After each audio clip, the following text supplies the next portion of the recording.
संत समाज के लोग अब राजनीतिकरण से काफ़ी भड़क चुके हैं। उनका मानना है कि जब राम जन्मभूमि को स्वतंत्र कराने के लिए कोर्ट में पैरवी चल रही थी, उस समय न तो बीजेपी सामने थी और ना ही आरएसएस और ना ही विश्व हिंदू परिषद। पर जैसे ही कोर्ट का फैसला आया, इन्होंने अपनी राजनीतिक करियर को चमकाने के लिए इसे अपने नाम पे परिवर्तित कर लिया। संत समाज के लोगों ने राजनीतिक रूप से इसका समर्थन किया और कोर्ट के अंदर राम जन्मभूमि को स्वतंत्र कराने के लिए लगातार लड़ाइयाँ लड़ते रहे। लेकिन उसके बावजूद भी किसी भी राजनीतिक दल, खास तौर से बीजेपी, विश्व हिंदू परिषद और राष्ट्रीय स्वयंसेवक के लोग सामने नहीं आए। वरन 1986 में हिमाचल में इन्होंने सम्मेलन किया और वहाँ पे इन्होंने कहा कि कोर्ट द्वारा फैसला नहीं हो सकता है, इसलिए अब हमें सड़कों पे उतरना पड़ेगा। और उस वक्त इन्होंने एक बड़ा नरसंहार किया।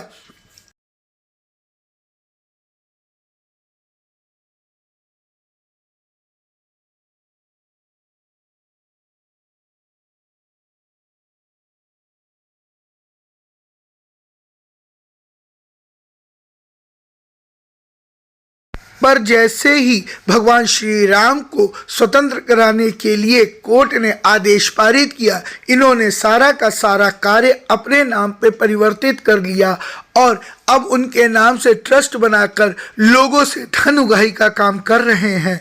संत समाज का यह भी कहना है कि जब ये ट्रस्ट का निर्माण हुआ तो उसमें सिर्फ और सिर्फ राष्ट्रीय स्वयंसेवक दल और भाजपा के कार्यकर्ताओं को ही अधिक स्थान क्यों दिया गया, जबकि संत समाज ने ही यहाँ लड़ाई लड़ी और 2 भगवान श्री राम के अयोध्या में उनके जन्मभूमि को स्वतंत्र कराने के लिए वहाँ पे सुप्रीम कोर्ट में लड़ाई लड़ी है।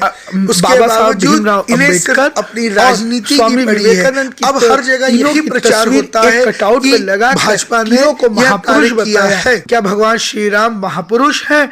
मोहन भागवत ने तो यहाँ तक कह दिया कि अब हम भगवान श्री राम का स्मारक बना रहे हैं क्योंकि वो हमारे पूर्वज है। तो क्या भगवान के स्मारक बनते हैं? क्या भगवान स्मारक बनाने के लिए हैं? क्या इनको इस चीज़ का भी ज्ञान नहीं कि एक मंदिर और स्मारक में क्या अंतर होता है और ईश्वर का मंदिर बनता है या स्मारक? हाँ, ये नहीं जानते, इसीलिए ये इस तरह की बातें करते हैं। इनको सिर्फ अपनी राजनीति से मतलब है और किसी चीज़ से मतलब नहीं है। संत समाज के लोगों के अंदर यह गुस्सा काफ़ी दर्द भरा है और माना भी ये भी जा रहा है कि अगर इसी तरीके से संत समाज विद्रोही स्वरूप में रहा तो आगे बहुत परेशानी का सबब बीजेपी के लिए बन सकता है, क्योंकि बीजेपी की जीत की राह हमेशा संत समाज के भी अंदर से ही होके गुजरता है। और बीजेपी के कई वरिष्ठ नेता जो संत समाज के ही पहले सदस्य हुआ करते थे, आज वो सांसद बन के बैठे हुए हैं।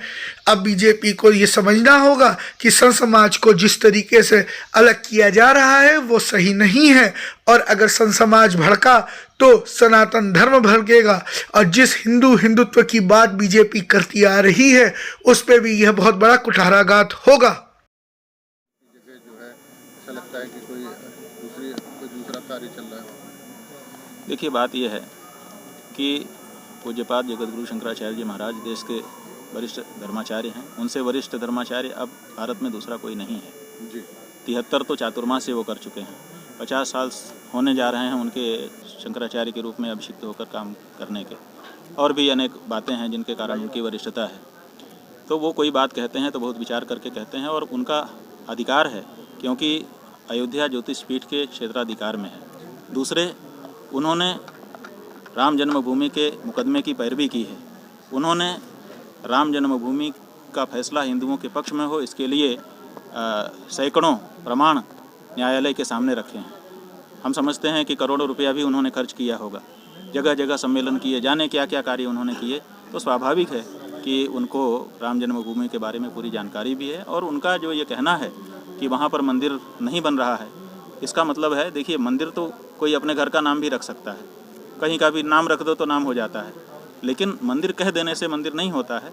मंदिर में जो विशेषताएं हैं वो वहाँ पर होनी चाहिए। मंदिर में विशेषता क्या है? उपासना का स्थल होना चाहिए और जो दूसरी बातें हैं जैसे राजनीति है वहाँ से दूर होनी चाहिए। लेकिन आप देख रहे हैं कि जब से मुकदमे का फैसला हुआ है, जब तक मुकदमे का फैसला नहीं हुआ था 1986 में जब ये आंदोलन तेज़ी पर जा रहा था तो भारतीय जनता पार्टी ने हिमाचल में एक सम्मेलन किया था और हिमाचल में सम्मेलन करके उन्होंने प्रस्ताव पारित किया था कि इसका फैसला कोर्ट नहीं कर सकता है।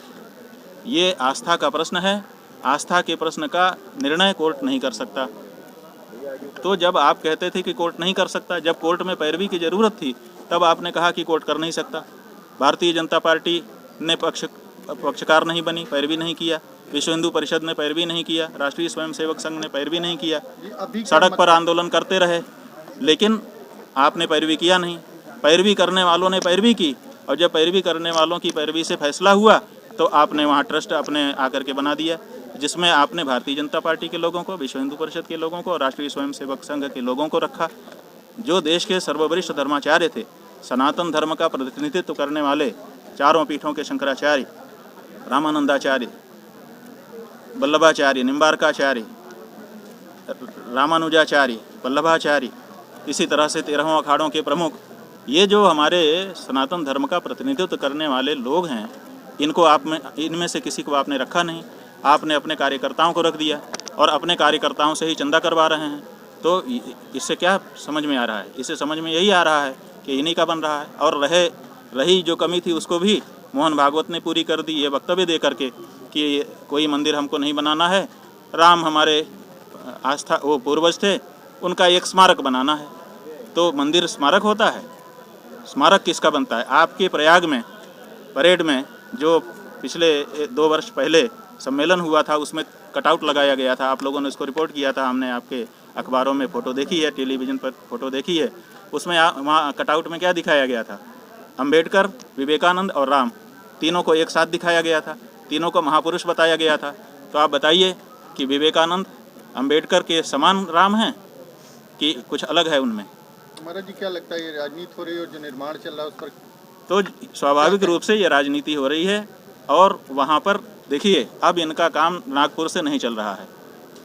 नागपुर का आदेश अब धुंधला पड़ रहा है, इसलिए ये धर्म स्थानों में, काशी में विश्वनाथ कॉरिडोर के नाम पर आकर के बैठना चाहते हैं, अयोध्या में राम मंदिर के नाम पे बैठना चाहते हैं, बद्रीनाथ में, आपके विंध्याचल में, जहाँ जहाँ भी धर्म स्थान है, जहाँ पर सनातन धर्मी जाते हैं अपने पैसे से टिकट कटा करके, वहाँ बैठ करके अपनी बात कहने की अब इनकी योजना है। और इसी योजना के अंतर्गत राम जन्मभूमि पर ये लोग अपने आदमियों को बैठा करके अपने तरह का निर्माण करवा रहे हैं, जिसको उपासना स्थल तो कहना मुश्किल ही हो जाएगा।